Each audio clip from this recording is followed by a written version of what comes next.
ప్రశాంతతని గుర్తెరిగింది. అయితే ఆ తల్లి అడగడంలో ఒక విషయాన్ని ప్రస్తావన చేసింది. నాకు ఎల్లకాలముల యందు బాబాగారి సన్నిధానంలో ఉండను కదా, నేను వెళ్ళిపోతాను.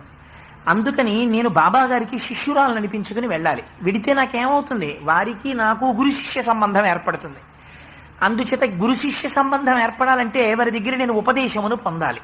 ఇది సంప్రదాయబద్ధమైనటువంటి మార్గము అంటారు. అది దోషం కాదు. అది దోషము అని మీరు అనకూడదు కూడా, అది తప్పు. దోషము అంటే తప్పది. ఎందుకంటే మంత్రాన్ని ఉపదేశం పొందడం సంప్రదాయబద్ధమైనటువంటి విధానం. అది గురు శిష్య సంబంధాలు కాదు అని అనకూడదు, దాన్ని తిరస్కరించకూడదు. అలాంటి మీరు వైదికమైన సంప్రదాయాన్ని ధిక్కరించిన వారు అవుతారు. అందుచేత ఆవిడ ఉపదేశాన్ని కోరుకుంటే బాబాగారు అన్నారు, ఉపదేశం చేస్తానని వారు అనలేదు, ఉపదేశం చెయ్యనని వారు అనలేదు. ఆవిడ కోరింది, ఆయన మిన్నకున్నారు అంతవరకు. ఆయన ఏం మాట్లాడలేదు. ఆవిడ అలా కోరింది, నాకు ఉపదేశం కావాలి,